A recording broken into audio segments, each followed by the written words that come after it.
Boa noite, pessoal. Vamos dar continuidade na meditação do livro de João. Estamos no capítulo 20 e vamos retomar a partir do verso 10. Fazer primeiro a nossa oração, ok?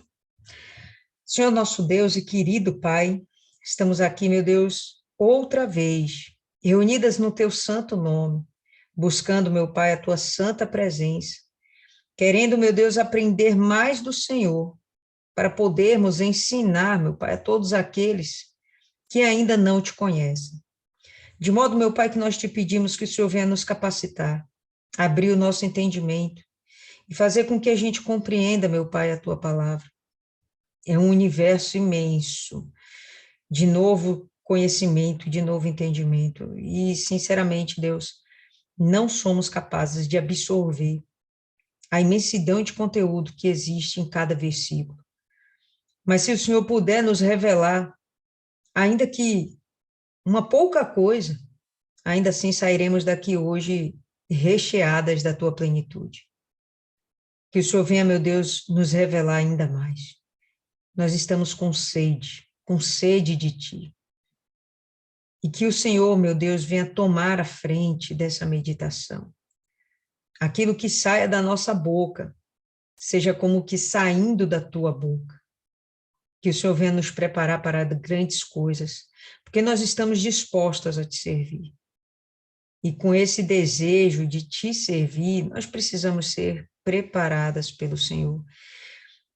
E uma das coisas, meu Pai, que um obreiro tem que fazer é manejar muito bem a tua palavra. Então, nos dê, meu Pai, essa capacidade. Nós estamos aqui humildemente pedindo que o Senhor venha nos ensinar de nós mesmas, das nossas próprias capacidades, do nosso próprio entendimento, da nossa humanidade. A gente vai sair daqui, meu Pai, de repente, sabendo menos do que quando começamos. É isso que nós pedimos ao Senhor. Vem e ilumina nossa mente. Em nome do Pai, do Filho e do Espírito Santo. Amém e graças a Deus. Ok, meninas. Então vamos lá, a partir do verso 10. Se vocês estão comparando os textos, né? Vendo essa passagem do pós-morte, né, de Jesus, acompanhando isso em Mateus, em Marcos, em Lucas, a gente vai perceber que existem algumas diferenças, às vezes diferenças bem gritantes. E João é o livro que foge por completo, né, da dinâmica dos outros evangelhos. Eles contam como se eles quisessem realmente discorrer alguns fatos, narrar alguns fatos. João, ele pontua muito pouca coisa, querendo chamar a atenção, né, para a divindade do Senhor Jesus. Ele fala um pouquinho, mas ele cresce Jesus dentro do seu texto, né? Então, a gente vai perceber que tem coisas em João que estão completamente suprimidas e que estão reveladas, ou pelo menos relatadas, né, nos demais evangelhos. Vamos tentar acompanhar aqui e tentar sincronizar, né, os evangelhos em um texto só. Isso é muito complexo, não é uma coisa fácil, né? Até para estudiosos de ponta, eu percebi que não é uma coisa fácil, né? Quando a gente começa a perceber a diferença dos textos, a diferença dos relatos, não tem uma unanimidade em falar a esse respeito, né? Mas, enfim, vamos lá para sermos mais claras. Verso 10, a gente vai ter o seguinte: então os discípulos voltaram para casa. Que discípulos? A gente vai ter aqui só o Pedro e o João, né? Lembra que nessa dinâmica da narrativa de João, ele está levando em consideração os relatos que ele provavelmente ouviu da própria Maria Madalena. Então, segundo a ótica de Maria Madalena, ele vem narrando alguns fatos, né? E dentro disso, Maria Madalena, ela foi ao sepulcro de manhã, antes do sol raiar. E quando ela vai, o sepulcro já está aberto e ela não encontra o corpo de Jesus. Nisso ela fica desesperada. Desesperada, ela vai ao encontro dos discípulos E quando ela conta isso, os discípulos, então, se dirigem para o túmulo. Bom, mas não são os 11 discípulos que vão para o túmulo, são apenas 2 que vão verificar, né, a veracidade das palavras de Maria Madalena. E quando eles chegam lá, de fato eles percebem que não há nenhum corpo, mas eles não saem de lá fortalecidos ou mais crédulos, né, diante de todos os ensinamentos que Jesus já lhes tinha passado. Talvez eles saiam de lá até meio decepcionados. E o que a gente percebe é que Jesus não se revela para eles nesse momento. Jesus vai se revelar primeiramente para Maria Madalena e para outras mulheres que João não vai relatar, Mateus vai relatar, Marcos vai relatar, Lucas vai relatar, mas João não relata. João vai relatar que, em primeiro lugar, Jesus aparece para Maria Madalena depois de ressurreto, certo? Então, é o que a gente vai ver. Então, os discípulos acabam voltando para casa. Tudo bem, eles voltam, mas Maria fica. E eles voltam com essa sensação de, pelo menos é o que me transmite, fiquem à vontade para compartilhar o entendimento de vocês, eles voltam meio que decepcionados, pô, realmente morreu e o corpo sumiu. Não tem dentro deles uma chama acesa, né? Tanto que não acontece nada de especial quando eles visitam o túmulo. E diga-se de passagem, só 2 vão visitar o túmulo, né? Tamanha descrença que estava imperando, reinando agora, né, no sentimento dos discípulos. Então, vamos lá. Maria, porém, ficou chorando junto à entrada do sepulcro. Enquanto chorava, abaixou-se para olhar para dentro do sepulcro. Então, vamos imaginar a gente diante, né, de uma pequena caverna. Era o sepulcro, né? A dinâmica deles no passado era bem diferente do que hoje nós temos. Hoje a gente cava valas.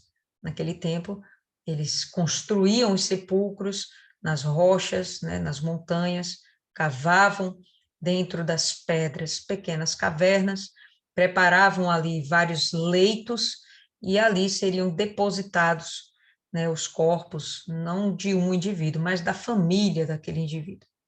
Então, o sepulcro de Jesus foi preparado para uma determinada família, ainda não havia sido usado por ninguém, né? Provavelmente pertencia ou a Arimateia ou pertencia ao próprio Nicodemos, né? Não fica claro, mas pertencia a alguém que eles pelo menos tinham acesso, porque eles chegaram simplesmente lá e invadiram o sepulcro, colocaram o corpo de Jesus em um sepulcro virgem, né? Tá bom. Maria, então, ela chega diante desse sepulcro, diante dessa pequena caverna, e ela se abaixa para ver aonde estava depositado o corpo, né? E ela percebe que não há corpo. E viu 2 anjos vestidos de branco, assentados onde estivera o corpo de Jesus, um à cabeceira e outro aos pés. Isso aí é muito fácil da gente imaginar. O texto de João relata serem anjos. Maria, em si, não os identifica como sendo anjos, né? São 2 homens.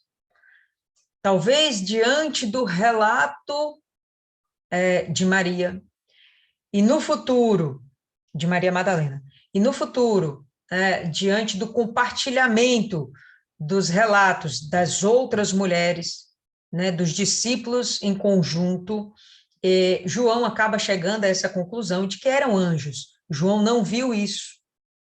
Quem vê é Maria Madalena.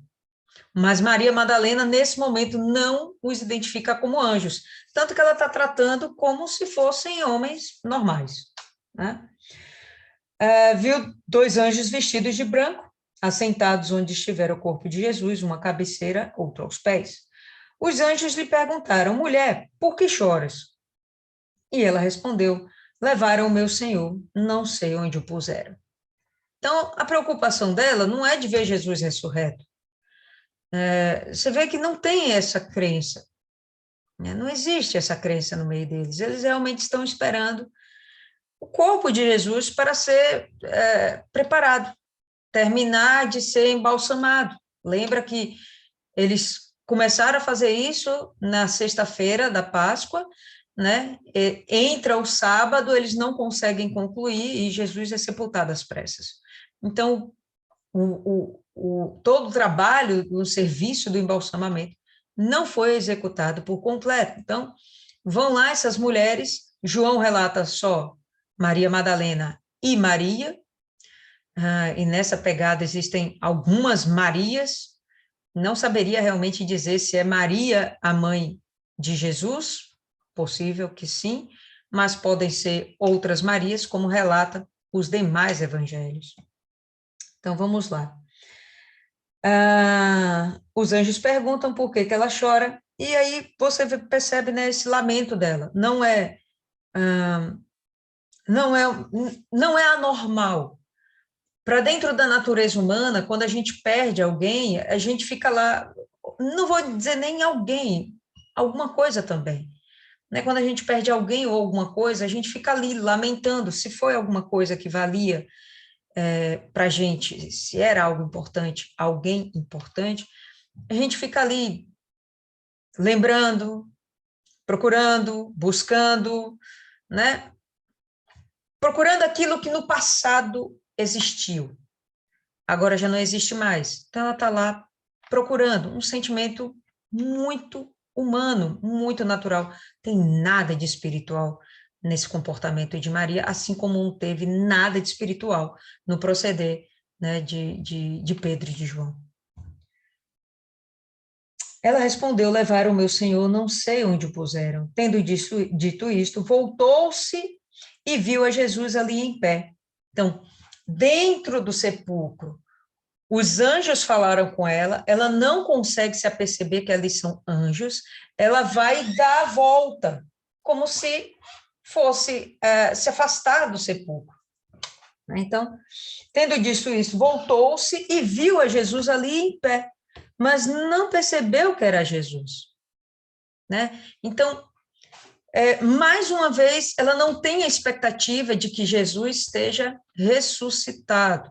Não é uma expectativa dela, ela não está procurando um Jesus vivo, ela está procurando um corpo, um cadáver.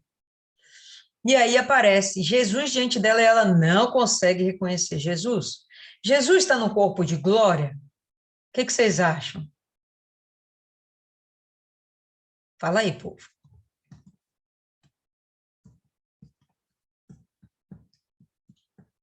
Fala aí, povo. Acho que não. Acho que não. Perfeito, não. Porque se fosse um corpo de glória, ia chamar muito a atenção dela. E ela praticamente nem olha para a cara de Jesus, né?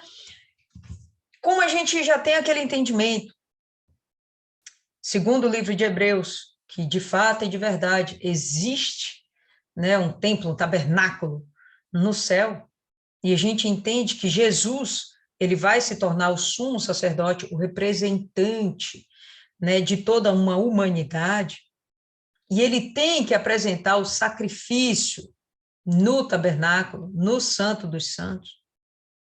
A gente hoje tem o entendimento de que provavelmente ele ainda não está trajado como sumo sacerdote. Por quê? Porque dentro da tradição levítica, o sumo sacerdote, ele se vestia de uma forma muito simples antes de ele representar o povo. Ele representava a si mesmo e ele oferecia o primeiro sacrifício por si mesmo no dia da expiação, no dia do perdão. Quando ele apresentava o sacrifício por si mesmo, ele não estava com aquelas vestes lindas que eram as vestes do sumo sacerdote. Ele estava com vestes simples, como vestes de qualquer sacerdote. Então, eu imagino que o que ela viu foi alguém vestido dessa forma. Deixa eu compartilhar aqui com vocês.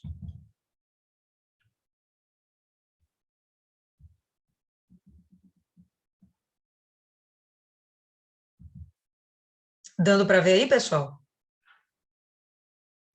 A pasta está dando. Aqui ainda não. A foto não. Eu não sei por que essas coisas acontecem. E aqui? Agora deu, né? Agora Pronto. tá. Beleza. Então, o que eu imagino que ela estava vendo era alguém vestido de uma forma muito simples, como esse homem aqui à nossa esquerda, né? Então, esse é o traje do sacerdote. A gente vai ver ele com um vestido, né? Um turbante, uma cinta e nada de especial. Se a gente for comparar com o que a gente vê, por exemplo, na novela, a novela tenta retratar, né, o mais fiel possível o que era aquilo no passado, como eram que eles se vestiam, então a gente vai perceber que é um homem com uma túnica. Bem poderia ser o jardineiro, como ela vai pensar, né? E o jardineiro, quando ia fazer o seu trabalho, ele ia justamente nas primeiras horas do dia, né, para fazer o que ele tinha de fazer. É por isso que ela vai confundir Jesus com o jardineiro. E eu imagino que é assim que ela está vendo Jesus, porque nesse momento Jesus não assumiu ainda, né, essa postura dessas vestes sacerdotais de sumo sacerdote. Ele ainda está como um sacerdote que vai apresentar, né, o seu sacrifício pelo povo. Ok? Então vamos lá. Deixa eu fechar aqui.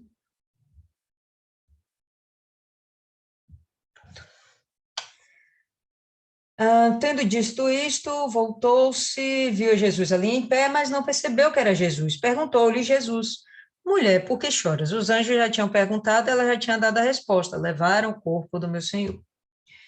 A quem procuras? Pensando tratar-se do jardineiro, ela respondeu: Senhor, se tu o levaste, dize-me onde o puseste, e eu o irei buscar. Ratificando que ela está buscando um cadáver. Disse-lhe Jesus, Maria. E esse Maria foi uma Maria diferente. O que ele fala antes não é suficiente para ela identificar como Jesus. Não sei o que acontece quando Jesus fala Maria de uma forma especial, mas o objetivo dele é se revelar para Maria. Ele não fez isso com Pedro, ele não fez isso com João, o discípulo muito amado, Pedro, o líder da igreja, mas ele fez isso com Maria Madalena, aquela de quem foram expulsos 7 demônios, 7 espíritos malignos. Então, quando ele vai e se revela, ele está fazendo algo porque ele quer. Ele já havia se apresentado, ela não reconheceu, e não sei, talvez ele naquele instante não queria ser identificado, ponto. Ou ele gostaria de deixar como exemplo para a gente, né, como uma forma da gente compreender que Jesus só se revela quando ele quiser ser revelado, né? Ela está buscando, não é o Jesus ressuscitado, né? Dá para entender isso? Ela não está buscando Jesus. Ela não está buscando vida espiritual, ela não está buscando comunhão com Deus, ela não está buscando o Espírito Santo. Mas o próprio Jesus fez questão de se revelar para ela, ainda que essa não fosse a primeira intenção. Vocês entendem aonde eu quero chegar? Jesus, ele tem essa, não sei, essa seletividade, esperando o momento oportuno para que aquela pessoa o receba. Talvez esse seja um entendimento, né, mais preciso do que essa passagem significa. Né? Se vocês têm alguma coisa, pessoal, a compartilhar, por favor, fala. Disse-lhe Jesus, Maria. Ela, voltando-se, disse em hebraico, Rabone, que quer dizer mestre. Então, quando Jesus decide ser revelado, aí ela percebe E ela agora vai dar o crédito não a um corpo, mas ao seu mestre. Fica tudo diferente. Pode falar aí, Milene. Essa parte me chamou a atenção porque fala logo no versículo 11 que ela estava chorando e repete de novo que ela ainda, como se fosse ela ainda chorando. E aí depois diz que ela não reconhece, João cita como anjo, né, como a senhora falou, e diz que ela não reconhece. Eu associei muito a questão de quando a gente está, às vezes, no desespero, no emocional, na tristeza, isso ofusca a nossa visão espiritual, isso atrapalha a nossa fé. Então ela estava muito no físico, muito na carne, e possibilitou ela até de reconhecer o Senhor Jesus. Eu interpretei muito nessa linha de que a dor, às vezes, impede, se a gente ficar muito olhando para a dor, impede a gente de enxergar o nosso... O que ela mais buscava estava diante dela, ela não conseguia enxergar, diante do desespero, do choro, da dor, atrapalha muito. Perfeita a sua colocação, Milene. Perfeita, perfeita, perfeita. E exatamente, enquanto ela estava lá focada na sua dor, esquece que a gente não vê mais nada, né? A gente não vê mais nada. Então, ela viu anjos, ela não conseguiu ver anjos. Ela viu Jesus, ela não conseguiu ver Jesus. Focada naquilo que ela queria. Isso é muito forte, cara. Muito forte. E ainda que Jesus quisesse se mostrar para ela, se evidenciar para ela, dizendo: o que você está procurando? Né? Olhou, Jesus tentou tirar o foco dela, né? O que você está procurando? Olha para mim. E ela ainda não conseguia se aperceber disso. Então, muito forte. Quando a gente fica realmente lá envolvido, né, nos nossos sentimentos, e com certeza a gente vai ter um desenvolvimento espiritual muito michuruquinha. A gente não vai conseguir ter um desempenho espiritual interessante. Disse Jesus, Maria. Ela voltando-se, disse em hebraico, Rabone, que quer dizer mestre. Agora, ela realmente tem uma revelação de Jesus e ela reconhece o Senhor Jesus. E já reconhece logo de cara como mestre. Disse-lhe Jesus, não me detenhas, pois ainda não voltei ao Pai, mas vai ter com os meus irmãos e dize-lhes, eu volto para o meu Pai e vosso Pai, meu Deus e vosso Deus. Então, ela vai servir de pombo-correio, ela vai servir de mensageira, né, para entre Jesus e os seus discípulos. Por que Jesus não apareceu diretamente para os seus discípulos? Quem poderia dizer? Desde quando eu comecei a pensar em Maria, cheguei à conclusão de Milene, e o fato de Maria, foi ela quem se dispôs a ir no túmulo, ainda que para buscar um corpo, e foi ela quem ficou lá, porque ela não se contentou com o sumiço, ela queria, porque queria ver Jesus morto, para ter, enfim, o descanso, né, da alma, saber o que aconteceu. Então, eu creio que Jesus, o Senhor Jesus se apresentou para ela, porque foi ela quem ficou ali, quem buscou saber dele. Ela foi lá no último lugar onde ela o viu pela última vez e ficou lá até ter respostas. Então, ela buscou, como a palavra diz, que quem busca acha, e foi por isso que ela estava lá, servindo até de anjo, né? Porque, na verdade, anjos são mensageiros. Então, ela ficou com uma boa... Perfeito, Maiana, perfeito, isso aí mesmo. Então, ela estava lá, ela estava à disposição. João fala só de Maria Madalena nesse momento, a única que ficou. Os discípulos vieram, voltaram incrédulos, mas ela ficou. Eles não procuraram pelo corpo, talvez por estarem muito envergonhados, por terem abandonado Jesus na crucificação, talvez por estarem com muito medo de serem perseguidos pelos próprios romanos, pelos próprios judeus, né? Então, é um mix de sentimentos que existe agora dentro dos discípulos, que realmente fica fácil a gente entender por que eles não estavam lá procurando o corpo.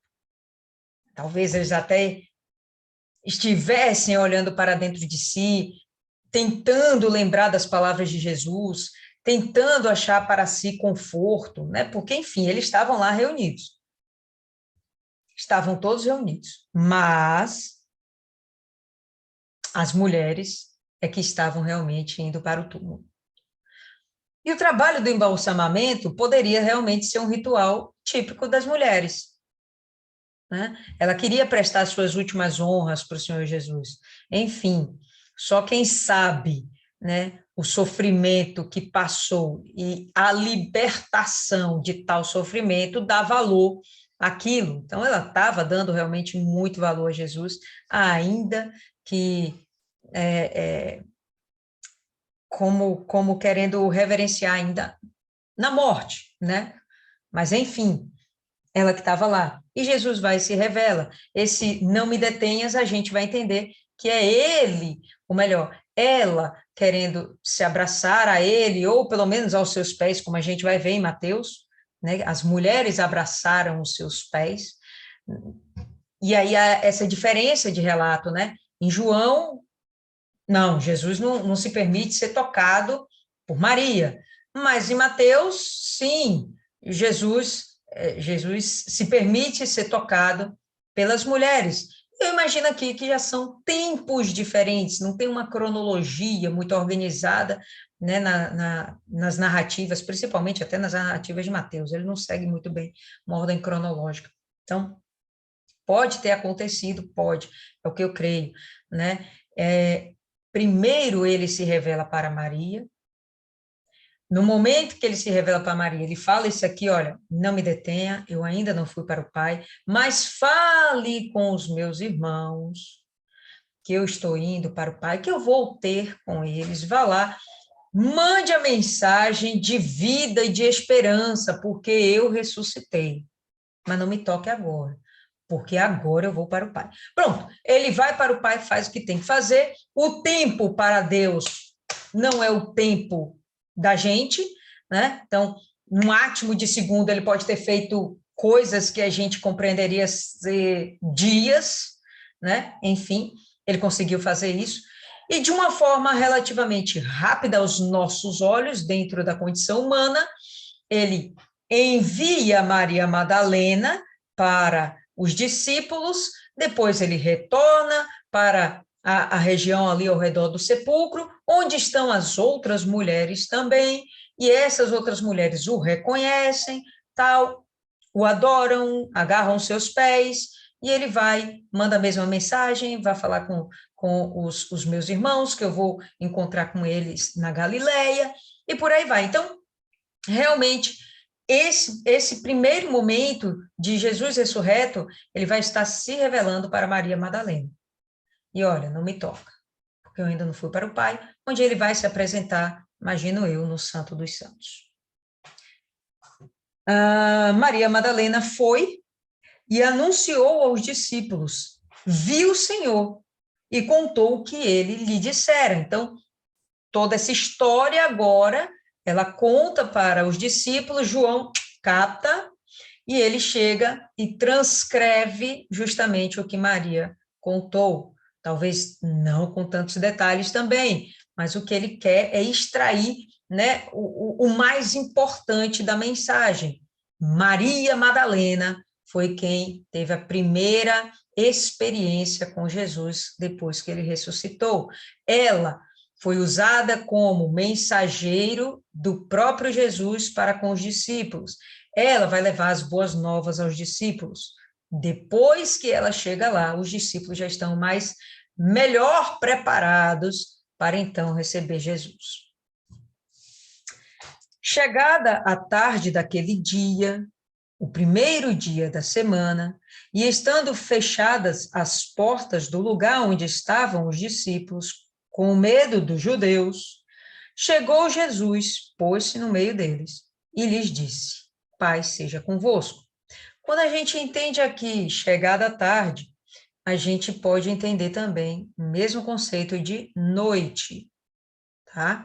Então, os discípulos estavam escondidos o tempo inteiro, João faz questão de denotar que eles estavam com as portas fechadas, por causa do medo. E o que Jesus faz de primeira? Tenham paz. Joga o medo fora, tenham paz. É tudo que você quer ouvir quando você está completamente angustiado, desnorteado, sem rumo, sem direção, né? E com aquela dor de ter perdido algo muito precioso e com aquele sentimento de que, poxa, eu não fiz nada para manter esse bem muito precioso. Eu imagino que seja o mesmo sentimento daquelas pessoas que, em algum momento das suas vidas, estão na igreja, na presença de Deus, né, no corpo de Cristo, fazendo parte da obra de Deus, e de uma hora para outra elas abandonam Jesus, vão viver suas próprias vidas, dentro dos seus próprios anseios, vivendo os seus próprios sentimentos. E ainda que elas reconheçam quando quebram a cara, porque vão quebrar a cara, quando elas reconhecem que tudo que elas precisam de fato é Jesus, elas ficam acanhadas, né? E cheias de medo, de temores, cheias de dúvidas. Como me aproximar novamente de Deus? Né? Jesus chega e fala, tenha paz. E todo aquele sentimento de perturbação, de acusação, tudo aquilo ali é jogado fora, porque entrou o Espírito de vida. Paz seja convosco. Tendo dito isto, mostrou-lhes as mãos e o lado. Os discípulos se alegraram ao verem o Senhor. Então, quando eles estão entristecidos, né, estão lá vivendo suas próprias dores, como Milene aí bem falou, focados nos seus sentimentos pequenos, mesquinhos, e que estavam consumindo, né, a consciência deles, vem Jesus e ele traz uma mensagem, né, disse, oi, tudo bem, não? Paz. Quando ele vem e traz a paz, imediatamente eles se alegram. A expectativa deles de terem Jesus perto, né, que não existia essa expectativa. Isso agora nasce.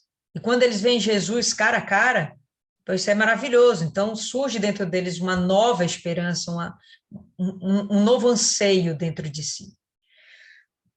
E aí eles têm que eles vão demonstrar a alegria de verem o Senhor.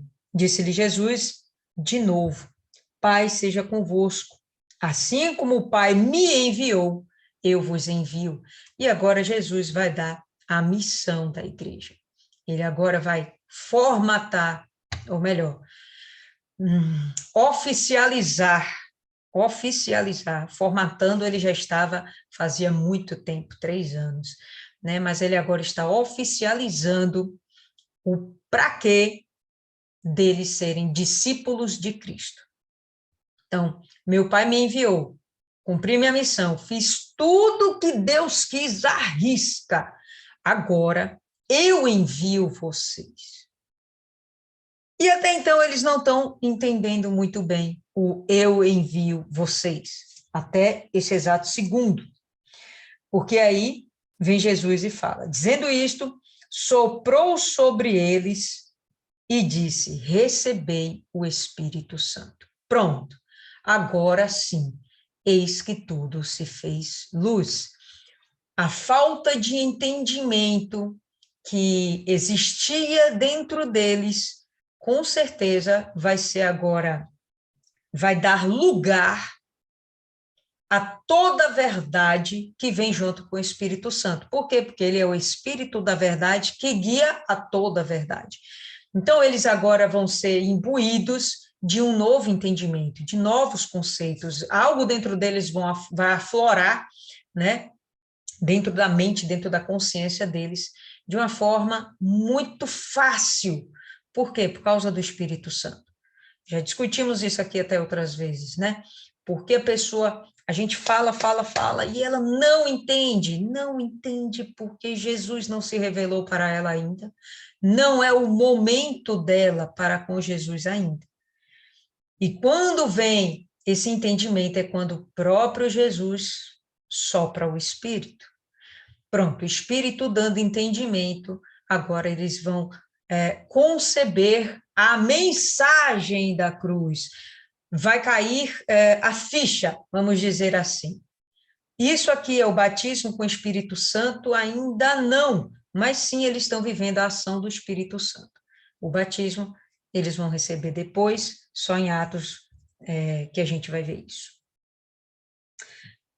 E agora a igreja começa a receber uma missão. Então, Jesus ele fala, né, no verso 21, assim como o Pai me enviou, eu vos envio.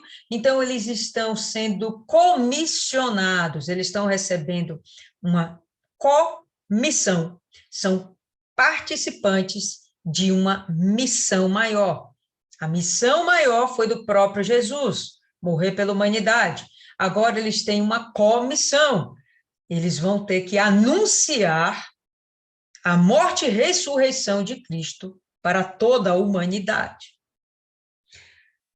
E ele recebe essa missão: se perdoardes os pecados de alguém, estarão perdoados. Se não os perdoardes, não estarão perdoados. Joguei esse questionamento até lá no grupo, né? E o pessoal, né, algumas se posicionaram e não ficou muito claro para mim, né, que havia um consenso, né, entre esse pensamento. Quem perdoa é a igreja ou quem perdoa é o Senhor Jesus? Vocês poderiam falar isso agora a respeito? Fala aí, dona Cida. Quem perdoa? A igreja ou Jesus? Eu acho que é a gente. Se a gente não perdoar, não é perdoado. A igreja. Entendi. Mas quando ele fala aqui da gente liberar o perdão para a pessoa, não, é diferente. Ele está dizendo que a pessoa comete uma infração, um pecado, uma falha, e a gente tem o poder de dizer, olha, você está perdoado. Não que aquela pessoa tenha nos ofendido, necessariamente. Isso é liberar perdão, beleza. Mas o que ele está falando aqui é algo diferente. A igreja tem autoridade para dizer, olha, você está perdoado. É isso que ele está falando. Concorda, Maiana, ou discorda? Eu concordo porque o perdão em si, Deus já liberou o perdão, né? Só que ele é condicionado. A pessoa tem que ter o arrependimento. A partir do momento que ela arrepende e confessa e abandona, o perdão na vida dela é efetuado. Dá uma abridinha aí, rapidinho, em Mateus, no capítulo 16.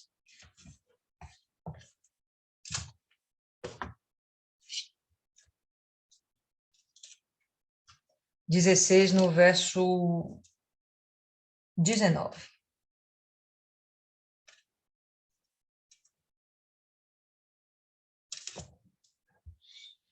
Eu te darei as chaves do reino do céu.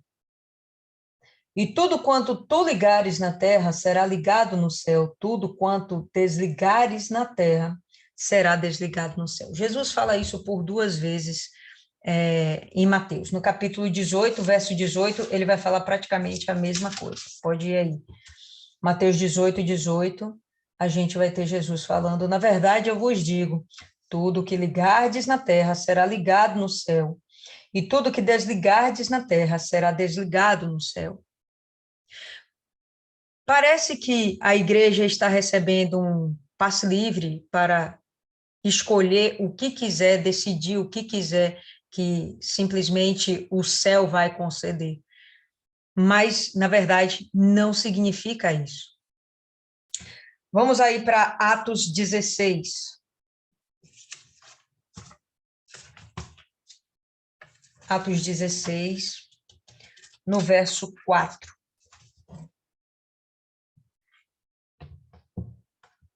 Tem assim: e quando eles iam passando pelas cidades, aqui é a respeito de Timóteo e Paulo, Quando eles iam passando pelas cidades, entregavam-lhes os decretos ordenados pelos apóstolos e os anciãos de Jerusalém para que os observassem. Noutras palavras, a igreja estava recebendo uma autoridade onde ela poderia determinar quais seriam os padrões para que fosse constituída uma igreja. A igreja de Cristo, ela foge muito daquela igreja dos judeus, daquela religião dos judeus, do judaísmo. Ela foge muito. Ela tem muito mais liberdade. Ela tem muito mais, como é que a gente pode falar, autonomia. E menos apego a rituais.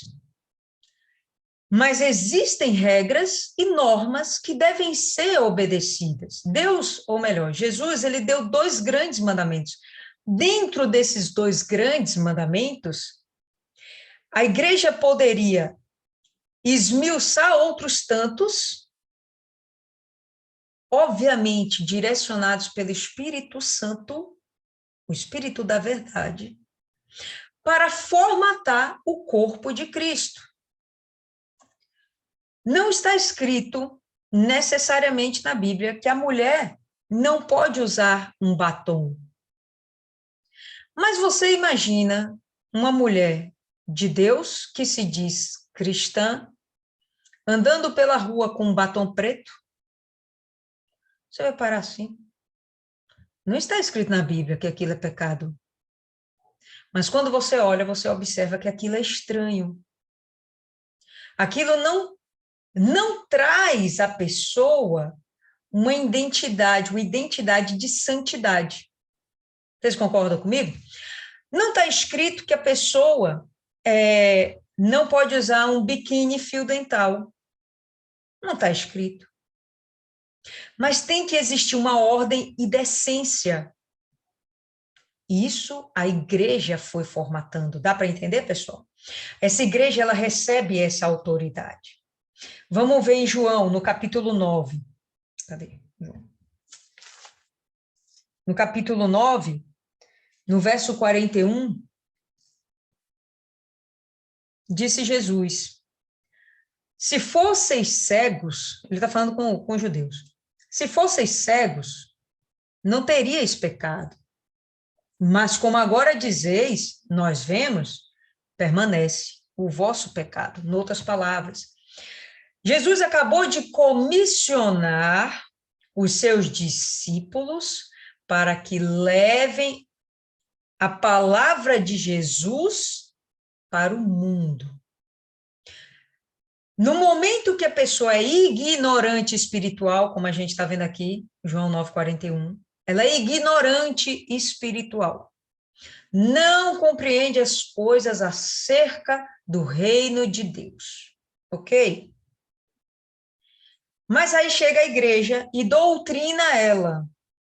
Olha, Jesus, Filho do Deus Altíssimo, sendo Deus, se fez carne, morreu pela humanidade, por todos os nossos pecados, e ele se apresentou diante do Pai, por nós, ressuscitou, para que hoje nós pudéssemos ter vida, para que hoje nós pudéssemos ter esperança, para que hoje nós pudéssemos crer num pós-vir, depois da morte, com vida.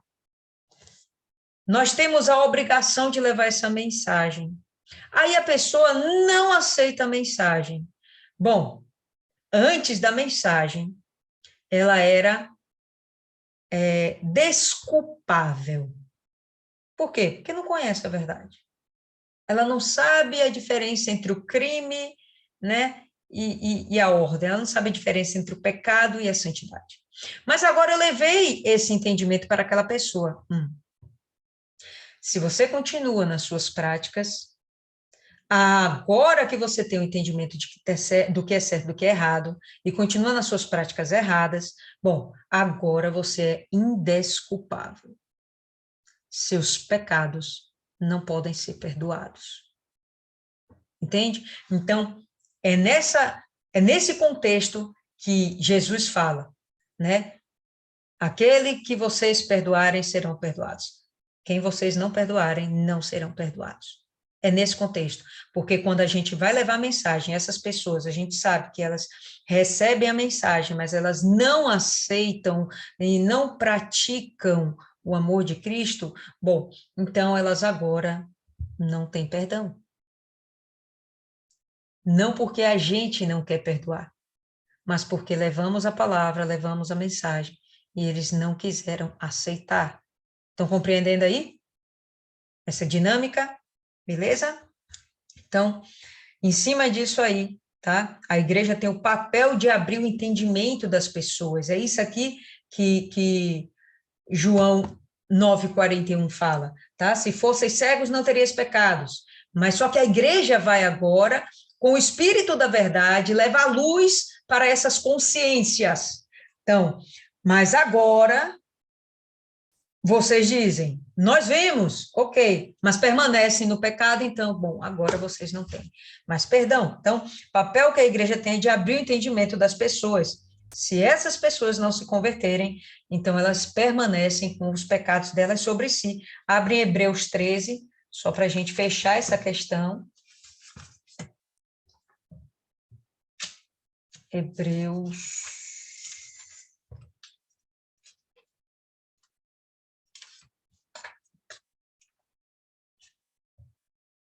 Vem, Hebreus 13, verso 17.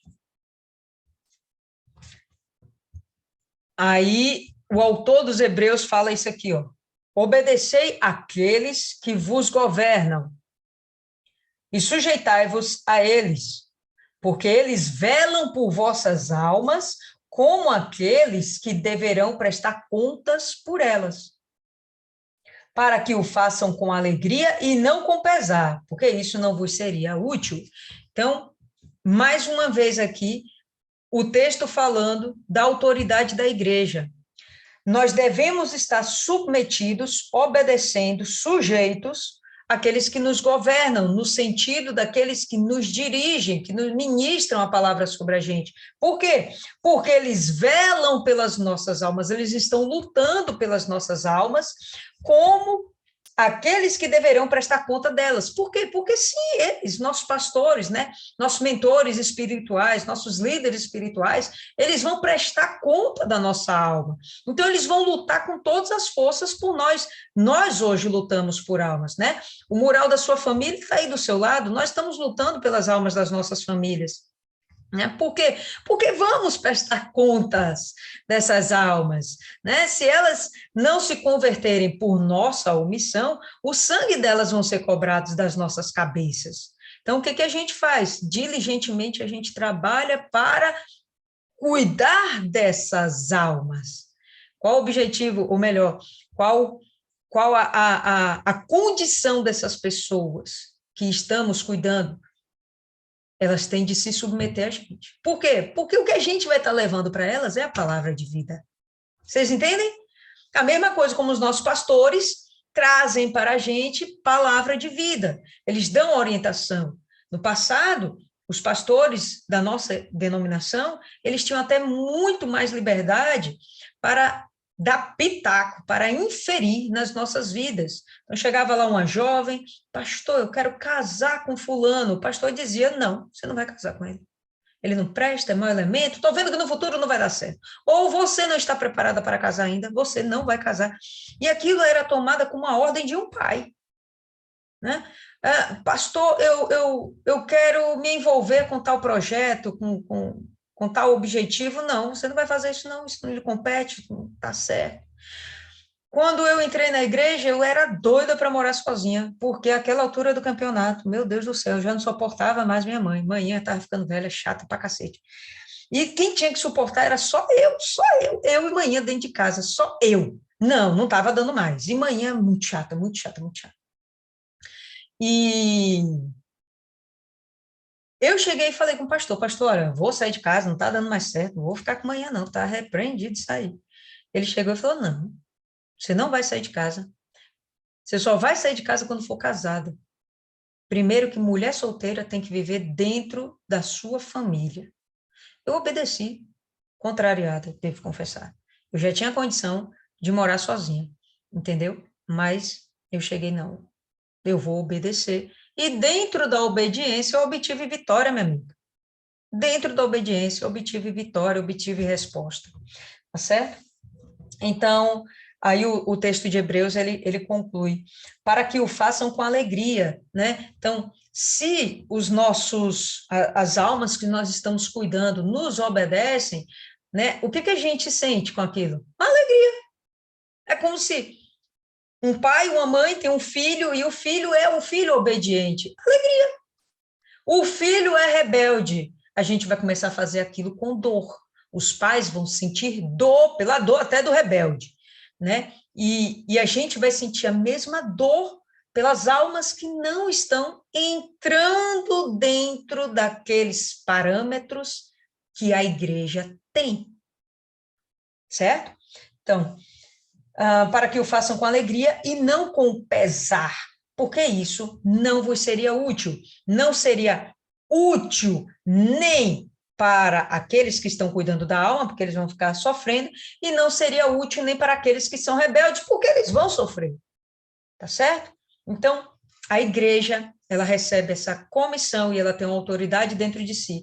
E a autoridade do perdoar pecado está dentro dessa atribuição de levar a verdade para a pessoa. Se a pessoa não aceita a verdade, opa, ela está sendo condenada pelas próprias atitudes, né? Mas se você se omite de falar a verdade, bom, quem vai ser condenado vai ser você. Aquela alma vai se perder e você vai pagar 2 vezes, né? Pela alma dela que se perdeu e pela sua que não vai estar cumprindo a vontade de Deus. Tá bom? Então, vamos lá. Volta aí para João.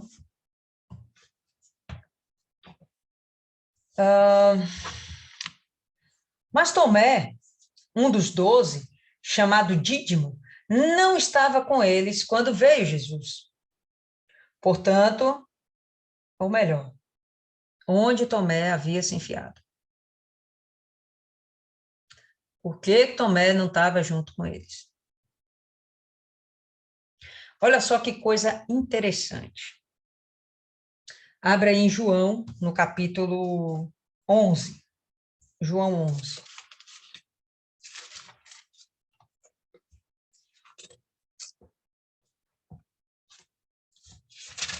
No verso 16.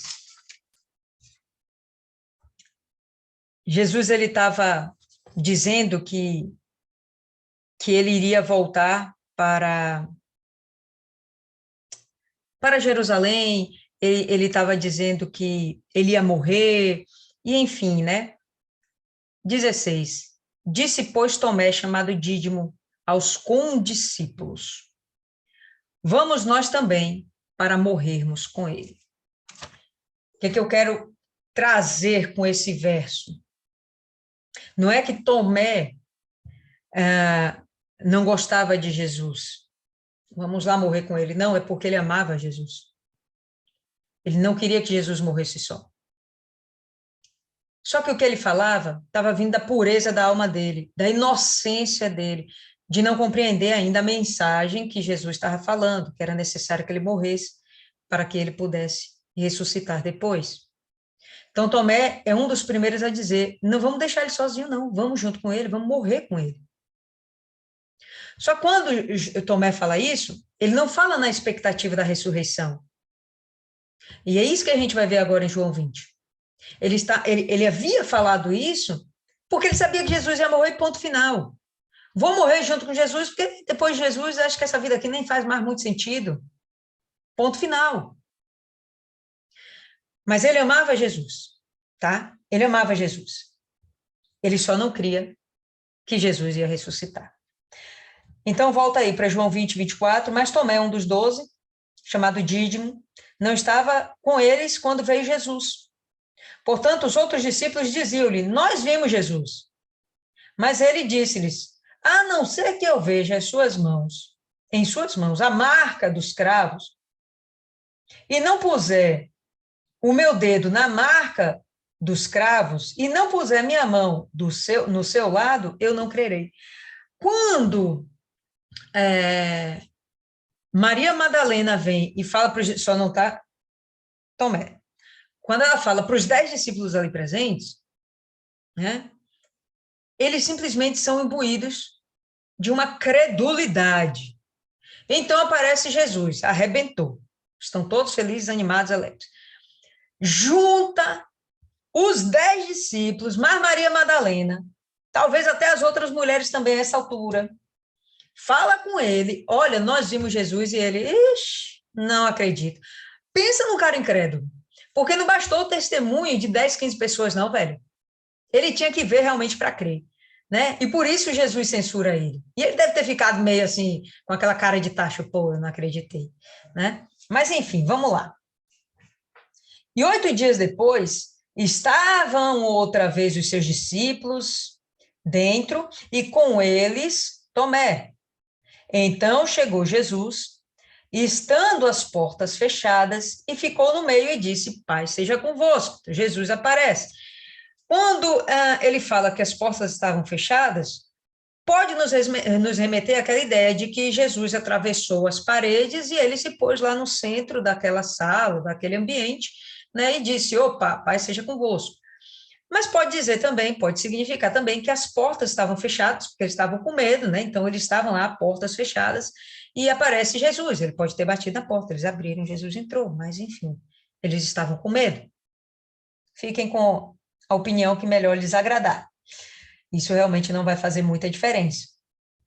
Então Jesus chega e fala, paz seja convosco. Então ele disse para Tomé, né? Ele já foi direto para Tomé. Nesse momento ele aparece para Tomé. Por que ele não se revelou para Tomé antes? Não era o momento. Eu não tenho uma outra explicação para dar. Não era o momento. Talvez esses 8 dias aí, né, de Tomé ouvindo, rapaz, a gente viu ele, olha, a gente sorriu com ele, a gente brincou com ele, a gente falou com ele, a gente comeu com ele, ele falou isso, ele falou aquilo, né? Isso talvez tenha amadurecido dentro dele a credulidade. E aí aparece Jesus. 8 dias depois. Põe aqui o teu dedo e vê as minhas mãos. Põe aqui a tua mão e põe-na no meu lado. Não sejas sem fé, mas crente, né? Não tenha dúvidas, crê. E Tomé respondeu e disse, meu Senhor, meu Deus. Então, ele sabia que Jesus era Senhor dele.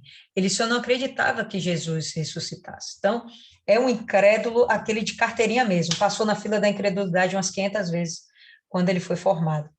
Disse-lhe Jesus, Tomé, porque me viste, tu creste, abençoados, bem-aventurados, são os que não viram e creram.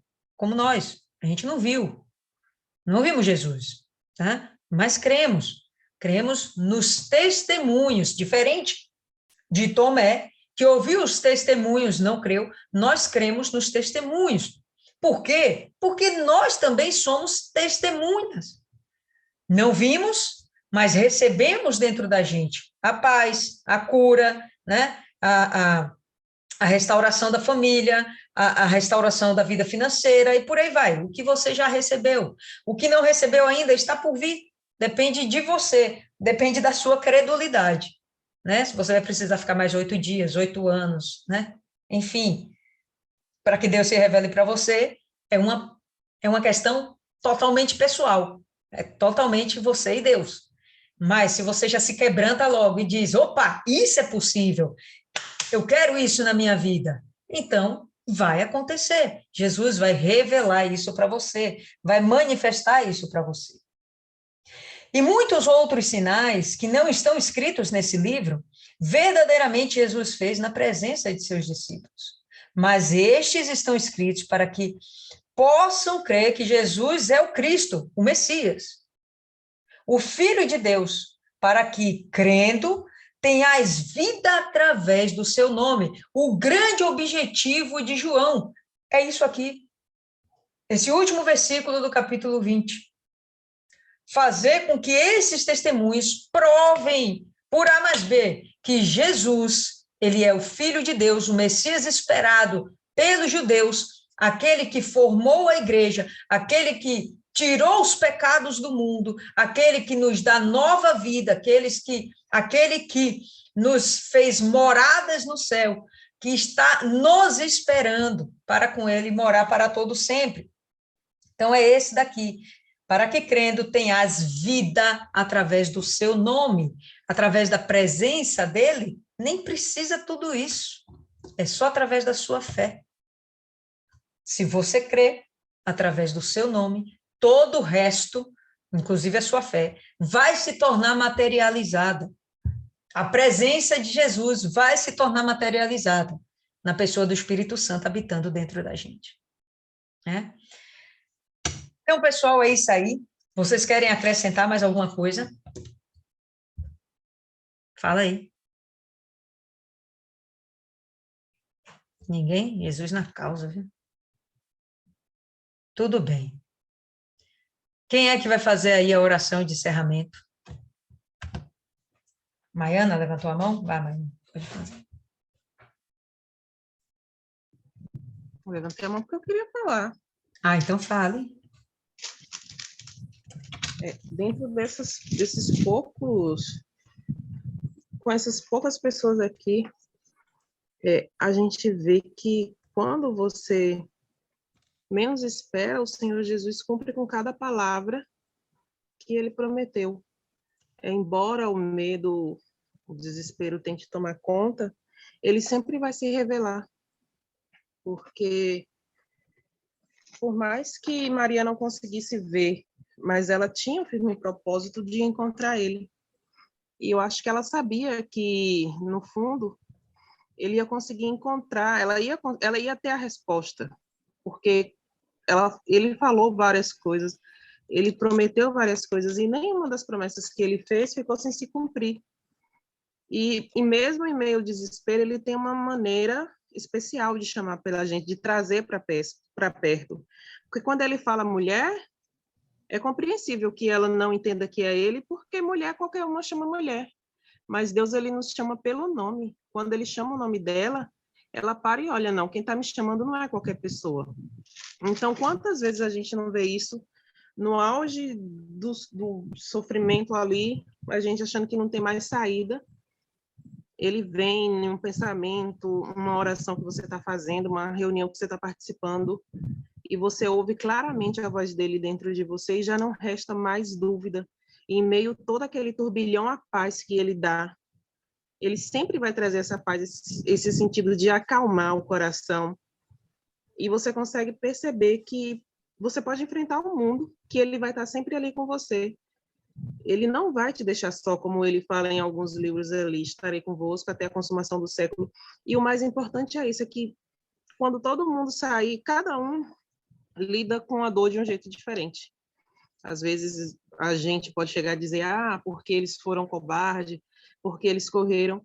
Mas se a gente for pensar, eu tinha um tio que eu gostava muito dele. Quando ele morreu, estava todo mundo lá no pé da cova chorando, e eu me afastei e fiquei de longe. Por quê? Porque eu queria lidar com essa dor sozinha.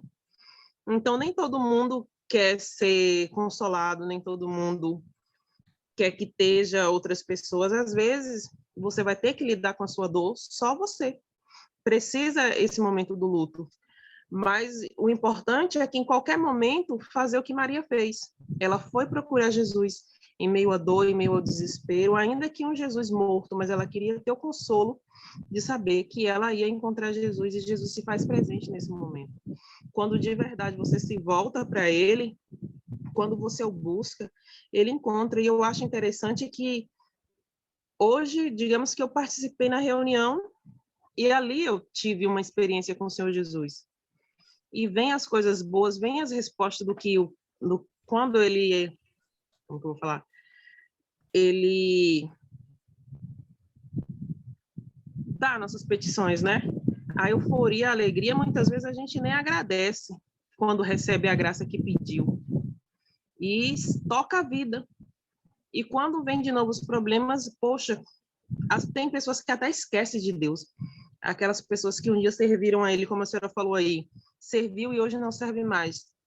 Tem um relato de uma pessoa na igreja que ela nem saiu para o mundo, ela simplesmente abandonou o cargo que tinha, porque disse que não estava mais, disse que teve uma estafa lá, eu acho que é estafa, né, que fala, um cansaço mental, e disse que não queria mais continuar na obra, mas continua na igreja, e viu o sufoco. Então, às vezes, você tem que parar e ver, poxa, onde foi a última vez que eu vi o Senhor Jesus? Onde foi o último lugar que ele falou comigo? A gente tem que buscar ele em todo momento, por mais que a euforia tenta dominar, porque se você está triste, você é dominado pela tristeza, se você está feliz, ainda é pior, porque a euforia te domina e você pensa que você pode tudo, e às vezes esquece até de agradecer a Deus, acha que não vai fazer diferença, mas em todos os momentos Jesus vem até a gente, porque a gente se voltou para ele, a gente foi buscar e ele não deixa sem resposta, por mais que demore, como falou, depende da gente a entrega por completo, mas ele sempre vai estar ali. E não é nem que ele não venha sempre a demora, é que a gente não consegue perceber que Jesus está do nosso lado, mesmo quando a gente não consegue ver. Porque os discípulos, aqueles 2 discípulos no caminho de Emaús, ou Emaús? Emaús. Esse aí. Eles perceberam que quando Jesus falava era diferente, eles sentiram algo, mas não conseguiram perceber que era o Senhor Jesus, até o Senhor Jesus partir o pão. Então, se eu tenho a consciência que o Senhor Jesus está comigo em qualquer momento, por mais que o medo vai me dar aquele primeiro impacto, eu vou conseguir vencer, porque eu sei que ele está aqui. É não tirar o pensamento dele.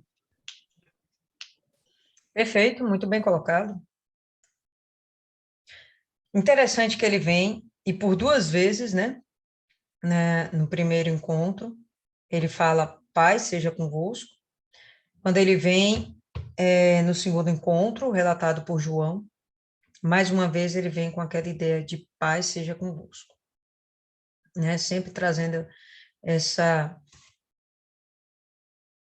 concepção de que está tudo no meu controle. Não se preocupe. Entregue a mim as suas aflições e guarde consigo apenas a confiança em mim, né? Esse paz seja convosco, o sentido de paz, né? Shalom, no hebraico, é plenitude, né? Não é só aquela questão de bem-estar, de uma sensação de conforto, né? Não é, ele extrapola o sentido da palavra paz, extrapola esse nosso entendimento ocidental de bem-estar, né, espiritual, bem-estar mental. Não, é muito mais. Então, quando ele vem com essa palavra paz seja convosco, ele está falando, olha, que haja plenitude na vida de vocês. E essa plenitude não é tão somente essa serenidade espiritual, é muito mais que isso. Vai ser o suprimento material, vai ser a saúde física, e por aí, tudo mais. Tudo que daí em diante acontece contigo, se você recebe essa paz, se você aceita essa paz, tudo que vai acontecer contigo está sob o controle de Jesus e é para a glória de Deus. Tudo. Vai que no meio do caminho você pega um câncer, está repreendido. Vai, pega um câncer. A depender de como você lidar com essa situação, você pode ganhar almas com testemunho de ter vencido um câncer e ser curada. Você pode ganhar almas dizendo, olha, ainda que eu morra de câncer, eu não desisto desse Jesus, e mostrar uma fé inabalável. Seja lá como for que você vá lidar com isso, tudo vai ser para a glória de Deus. Então, quando ele vem trazendo essa paz, a paz que o mundo não dá, ele traz tudo isso, todas as experiências daqui para frente que vocês tiverem comigo, vai estar sob o meu controle e tudo vai ser sempre para a glória de Deus. Então, não importa se a gente passa hoje um dia mau ou um dia ruim. O que importa, porque dia mau e dia ruim, né? Dia bom e dia feliz, vai vir para todo mundo. O que importa é como você vai reagir com isso. Ah, não, vou entregar meus pontos, vou negar Jesus porque não saiu conforme o meu pensamento. Não foi como eu tinha combinado. Bom, então essa combinação foi só você que fez. Porque o combinado de Jesus é que daqui para frente ele controla por completo a sua vida. E se você se mantiver firme, crendo, como ele fala aqui com Jesus, ou com Jesus, está repreendido, como ele fala aqui com Tomé, não sejais sem fé, mas crente, né? Não seja incrédulo, creia. Quando ele dá essa ideia, ele dá a súmula de tudo. Bom, se você crê, então todo o resto vai acontecer de forma que você ou vai superar para o engrandecimento do nome de Jesus, ou isso vai ser usado de alguma forma para o engrandecimento do nome de Jesus, para a glória de Deus. Né? Somos meros instrumentos. Fala, Maiana. E quando quando a senhora falou aí do combinado, né, que não foi esse combinado, que quando as coisas não saem do jeito que a gente quer, Deus vem lá mais uma vez e nos surpreende, porque Maria, ela estava buscando por um Jesus morto. Aí aparece para ela um Jesus vivo, então superou as expectativas dela. Ela quer reter o Senhor Jesus ali, ela quer limitar o Senhor Jesus àquilo, a ficar na vida terrena. E ele não me detenhas porque eu não fui para o céu. Ele vai para o céu e agora ela não vai mais depender dele na forma física. Ela vai ter ele na forma espiritual dentro dela. Quer coisa melhor que isso? Porque uma coisa eu estar com ele aqui, ó. Eu vou precisar ir tomar banho, ele vai ter que ficar do lado de fora. Vou precisar fazer alguma coisa, não vai ter espaço para todo mundo, dependendo do lugar. Mas ele dentro de mim, aonde eu for, o que eu fizer, ele vai estar com ele. Então a gente tem essa mania de querer limitar Deus, enquanto ele quer se expandir cada vez mais através da gente. Perfeito. Fechou com chave de ouro aí, Maiana. Fala aí, Milene. Aquela oração que a gente não diz que seja conforme a tua vontade, é conforme a nossa, né? Então até esquece de falar isso, só diz o que quer e acabou. É por aí, velho. A gente fica achando que tem que ser o nosso combinado. Não, não é não, não é não. E essas últimas palavras que João faz questão de ressaltar, né? Paz seja convosco, a paz que o mundo não dá, né? É uma chave para a gente, é uma chave, para a gente ter realmente paz, tranquilidade, sossego, porque a gente não está perdendo nada, pelo contrário. O que parece ser uma perda aqui, lá na frente vai ser um ganho. Depende de como Deus vai encontrar a sua fé. Se derrubada, ou se uma fé viva, acesa. Entende? Isso vai fazer toda a diferença. Marcelo, há pouco, estava comentando sobre aquela visita que Dona Cida programou para a gente, para aquele rapaz, aquele senhor que estava com câncer terminal, né? E enfim, a esposa pediu lá a visita e a gente foi, né? Maiana foi também, tal. E a gente chegou lá e quando a gente viu o caso, assim, de cara eu pensei, pô, esse cara vai morrer. Eu vou determinar a cura dele, ele vai morrer. E aí a gente ficou lá, né? Tal, conversa. Quando a gente menos espera, pelo menos foi assim que comigo, né? Como eu percebi, a gente não foi lá necessariamente para curar aquele homem. A gente foi lá para salvar aquele homem.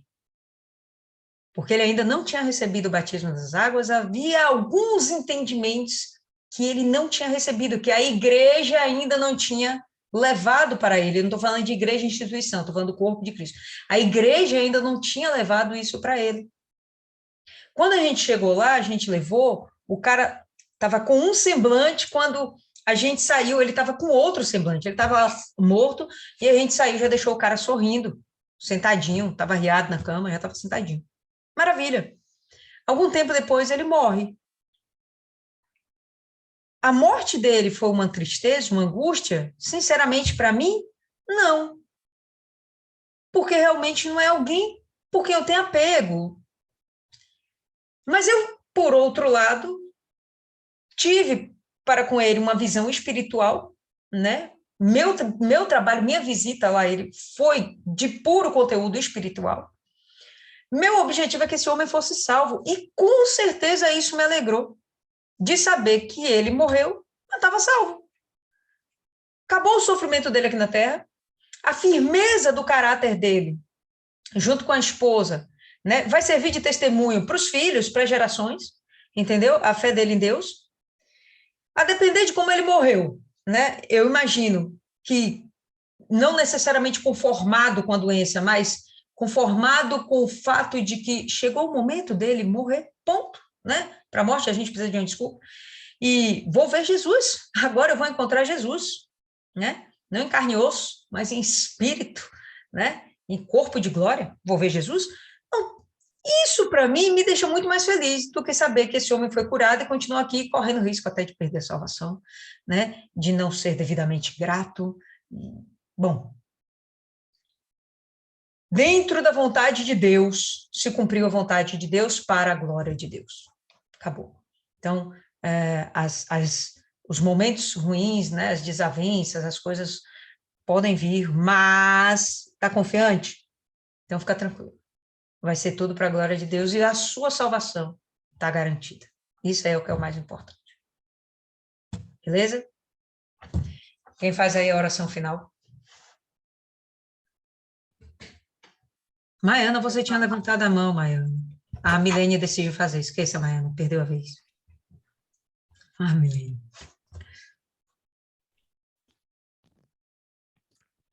Senhor, meu Deus, meu Pai, muito obrigada, Senhor, por essa meditação, por esse ensinamento, pelas palavras, Senhor, que alimentaram as nossas almas e que vão alimentar, Senhor, a todos que virem, assistirem, compartilharem um momento, meu Pai, vendo esse vídeo, que é um ensinamento, que é uma direção, que é também, acima de tudo, um alimento. Ó meu Pai, que a Tua paz esteja conosco em qualquer circunstância, Senhor. Acima de tudo, naquelas mais difíceis, que somos perseguidas, que somos até que nos culpamos pela falha que cometemos, pelos pecados que cometemos, mas que a Tua misericórdia nos alcance, que a Tua paz reine, que o nosso perdão a nós mesmos e aos outros reine também dentro de nós, meu Pai, para que a gente siga firme, não na incredulidade, não na dúvida, não no medo, mas na confiança que, independente da circunstância com o Senhor, a gente ganha. Se a gente vence uma luta de doença, uma luta na família, seja qual for, meu Pai, ganhamos. Mas se deixamos esse mundo com o Senhor, ganhamos muito mais, meu Pai. Que esse pensamento, que essa certeza nunca nos abandone e que tenhamos condições de passar essa mesma certeza, meu Pai, a certeza que o Senhor tem colocado no nosso coração, na nossa mente, no nosso ser, em todos os pensamentos que nós temos, que a gente tenha condição de passar também, meu Pai, para aqueles que, pela dor, pela angústia, pela depressão, seja pelo que esteja passando, não conseguem te enxergar, meu Pai. Nos usa cada vez mais nesses momentos tão difíceis que está cada vez mais se esfriando, Senhor. Parece que a incredulidade tem dominado, a dureza de coração, a falta de amor, Senhor.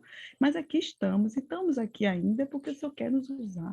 Então, meu Pai, nos capacita no que falta. Usa os nossos lábios, usa a nossa mente, usa o nosso entendimento, tudo que a gente tem recebido aqui, que a Tua serva tem nos passado, meu Pai, que se transforme primeiro no nosso alimento, para que a gente viva essa fé e que a gente possa também transmitir, meu Pai, para aqueles que ainda não conseguem se alimentar dela. Muito obrigada por essa noite, agradeço desde já pelo nosso descansar, o nosso deitar, pelos livramentos que o Senhor deu a nós e a nossa família, e toma tudo nas Tuas mãos, o dia de amanhã e tudo que vamos fazer, meu Pai, seja para a honra e glória do Teu santo e poderoso nome. Amém, graças a Deus. Amém, povo lindo, então por hoje é só.